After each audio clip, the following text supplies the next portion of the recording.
وَلَقَدْ يَسَّرْنَا الْقُرْآنَ لِلذِّكْرِ فَهَلْ مِن مُّدَّكِرٍ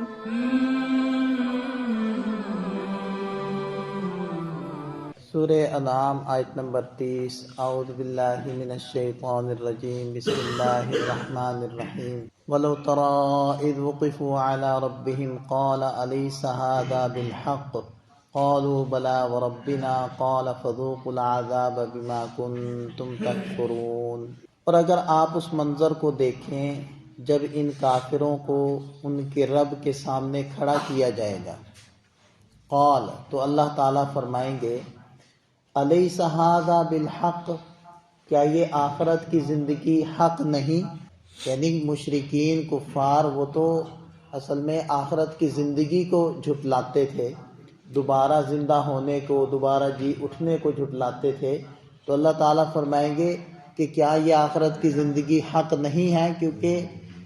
اس وقت تو زندہ کر دیا جائے گا ان کو۔ قالوا بلا وربنا، وہ کہیں گے کیوں نہیں، ہمارے رب کی قسم، یہ تو حقیقت ہے، یہ تو سچ ہے۔ تو اللہ تعالیٰ فرمائیں گے فذوقوا العذاب بما کنتم تکفرون، تو پھر تم عذاب کا مزہ چکھو، کیونکہ تم تو جھٹلایا کرتے تھے، تم آخرت کو تو مانتے نہیں تھے، اس پر ایمان نہیں لاتے تھے، اسی وجہ سے تم لوگ کافر بنے ہو، تو لہذا اب تم عذاب کا مزہ چکھو۔ قد خسر الذین کذبوا بلقاء اللہ، حقیقت یہ ہے کہ نقصان میں پڑ گئے وہ لوگ جنہوں نے اللہ سے ملنے کو جھٹلایا۔ ظاہری بات ہے اللہ سے ملنا وہ آخرت میں ہی ہوگا۔ حتی اذا جاءتہم الساعۃ بغتۃ، یہاں تک کہ جب ان کے سامنے قیامت اچانک آ کھڑی ہوگی، قالوا یا حسرتنا، تو وہ کہیں گے ہائے افسوس، علی ما فرطنا فیہا، ہم نے تو قیامت کے بارے میں بڑی کوتاہی کی، اس پر ایمان نہ لائے، اس کے مطابق اپنے عمل کو درست نہ کیا۔ وَهُمْ يَحْمِلُونَ أَوْزَارَهُمْ عَلَى ظُهُورِهِمْ، تو وہ اپنے بوجھ اپنے پیٹھوں پر اٹھائے ہوئے ہوں گے، لادے ہوئے ہوں گے، یعنی جو ایمان والے ہوں گے ان کا اعزاز اکرام اس شکل میں ہوگا کہ ان کے نیک اعمال ان کے لیے سواریاں بن جائیں گے اور ایمان والے ان پر سوار ہوں گے، اور یہ جو کفار ہوں گے، گنہگار ہوں گے، ان کے بد اعمال، اعمال بد، وہ ان کے لیے بوجھ بن جائیں گے اور وہ بوجھ ان کے سروں پر لاد دیے جائیں گے۔ الا ساء ما یزرون، کیا ہی برے بوجھ ہیں جو یہ اٹھاتے ہیں۔ آپ غور کریں کہ یہ جو قیامت کے دن کے احوال ہیں اور جو کفار ہوں گے ان کے مکالمے کا تذکرہ ہے۔ اب یہ کفار یہ تو کہیں گے قیامت کے دن کہ اے اللہ ہمیں آپ دوبارہ دنیا میں بھیج دیں تاکہ ہم ایمان لے آئیں، اور بعض موقعوں پر یہ جھوٹ بھی بولیں گے کہ جی ہم نے تو ایمان لایا تھا، ہم تو نیک تھے، ہم نے تو تصدیق کی تھی۔ تو ایسی باتیں تو ان کی مذکور ہیں، لیکن کہیں بھی ان کا یہ جملہ مذکور نہیں ہے کہ جی ہم اب ایمان لاتے ہیں، اب ہم مانتے ہیں، کیونکہ کفار اس بات کو سمجھ جائیں گے کہ یہ جو عالم ہے دار آخرت، یہ ایمان لانے کا دار نہیں ہے، یہ دار العمل نہیں ہے بلکہ دار الجزا ہے۔ دیکھیں ہمارے دنیا میں آنے سے پہلے جو ایک عالم تھا جس کو عالم ارواح کہا جاتا ہے، اس میں کیا ہوا عمل کچھ بھی فائدہ نہیں دیتا۔ اسی طرح یہ جو دنیا کا جہان ختم ہوتا ہے تو انسان عالم برزخ میں منتقل ہوتا ہے اور وہاں سے عالم آخرت میں منتقل ہوگا، ان دونوں جہانوں کا کیا ہوا عمل بھی ہمیں کچھ فائدہ نہیں دے گا۔ البتہ یہ جو دنیا کا ہمارا ٹھہرنا ہے، یہ جو ہماری زندگی ہے، اس میں کیا ہوا عمل اس کی اہمیت ہے، اس کی قیمت ہے، اور وہی ہمیں آخرت میں فائدہ دے گا۔ اور آخرت میں جو کچھ ہوگا، جو مشرکین ہیں، ایمان والے ہیں سب، اس وقت تو وہ اپنی آنکھوں سے سب کچھ دیکھ لیں گے، اور اس وقت کا ایمان وہ ایمان بالمشاہدہ ہے،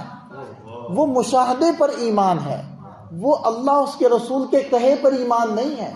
اور دنیا کے اندر جو ایمان ہے وہ ایمان بالغیب ہے، یعنی سب کچھ پردے میں ہے، اور جو اللہ اس کے رسول نے فرمایا ان پر اعتماد کر کے، ان پر یقین کر کے ان کی بات کو مان لینا، یہ ہے ایمان بالغیب۔ تو ایمان بالغیب کی حیثیت ہے، ویلیو ہے، قیمت ہے۔ یہ جو مشاہدے کا ایمان ہے اس کی کوئی حیثیت نہیں ہے۔ تو وہ کفار بھی سمجھ جائیں گے کہ یہ تو ہمارا ایمان بالمشاہدہ ہے، اس کا تو مطالبہ ہی نہیں ہے۔ وہ جو ایمان بالغیب تھا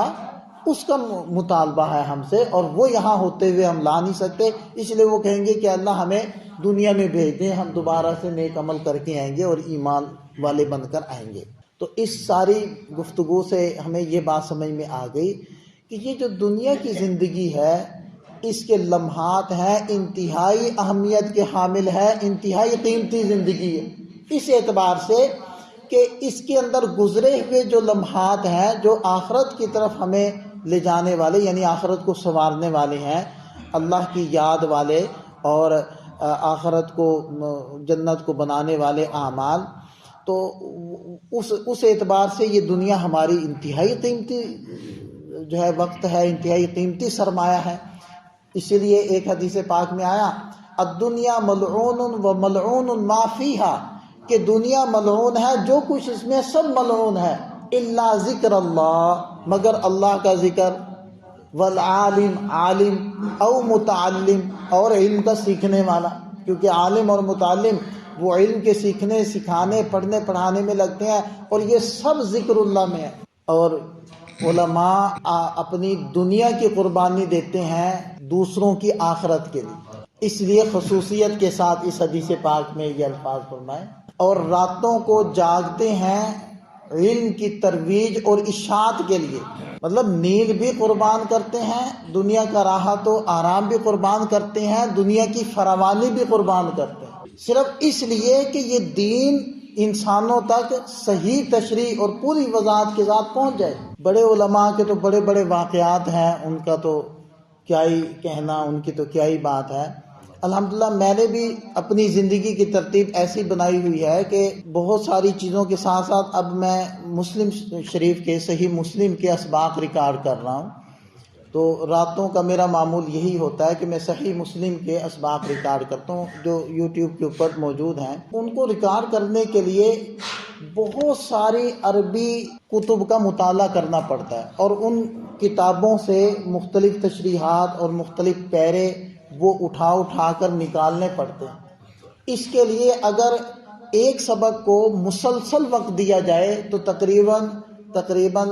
6، 7، 8 گھنٹے لگتے ہیں، مسلسل اگر دیا جائے۔ رات بھی میں نے وہ کافی دیر تک میں بیٹھا رہا ہوں، صرف اس کے اسباق ریکارڈ کرتا رہا، اور صبح میں نے جلدی اٹھنا ہوتا ہے کیونکہ میں نے تفسیر کا مطالعہ کرنا ہوتا ہے، اور کئی تفسیریں میں مطالعہ کرتا ہوں تو یہ بہت ساری چیزیں وہ سامنے آتی ہیں، بہت ساری چیزیں سمجھ میں آتی ہیں، یعنی قرآن کے مفہوم کو، اس کے اسلوب کو سمجھنے کے لیے بہت کچھ پڑھنا ہوتا ہے۔ تو یہ بظاہر تو یہاں 5، 7، 8، 10، 12 منٹ ہوتے ہیں، لیکن اس کے پیچھے گھنٹوں کی محنت ہوتی ہے۔ یہ سب کچھ کس لیے ہوتا ہے کہ عوام تک صحیح دین کی تشریح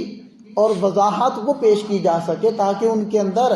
آخرت کا شوق بھی پیدا ہو،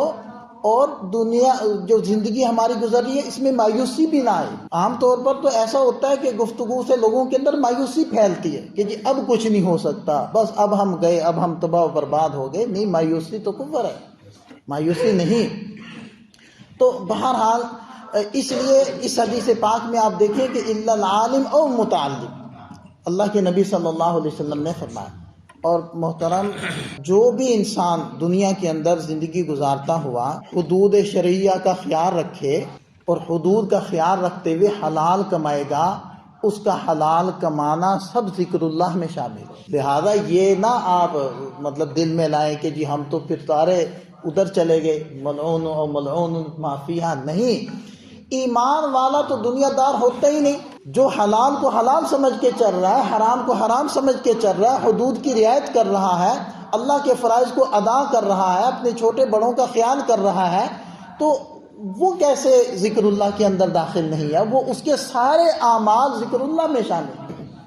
اس کا دنیا کا کمانا بھی ذکر اللہ میں شامل ہے۔ بہرحال دنیا کا یہ جو ہمارا ٹھہرنا ہے، یہاں کا جو قیام ہے، انتہائی اہمیت کا حامل ہے، انتہائی قیمتی یہ اوقات ہیں، کیونکہ اس کے ایک ایک لمحے پر آخرت کی صدیاں ہماری بن رہی ہیں اور سنور رہی ہیں، اور اللہ تعالیٰ کی طرف سے جنت کے فیصلے ہو رہے ہیں، اس لیے اہم ہے۔ لیکن اگر یہی دنیا کی زندگی کوتاہیوں میں، گناہوں میں اور اللہ کی یاد سے ہٹ کر آخرت کو بگاڑنے والے اعمال و افعال میں گزاری جائے تو پھر تو کھیل تماشا ہے، پھر تو اس کی کوئی حیثیت نہیں ہے۔ ان کے لیے فرمایا ہے اللہ تعالیٰ نے کہ جو ان کی ایسی زندگی گزر رہی ہے وہ زندگی لہو و لعب ہے، کھیل تماشا ہے، ورنہ جو آخرت والے ہیں ان کی زندگی تو ان کے لیے بہترین سرمایہ ہے۔ اس لیے اب آپ اگلی آیت دیکھیں، وَمَا الْحَيَاةُ الدُّنْيَا إِلَّا لَعِبٌ وَلَهْوٌ،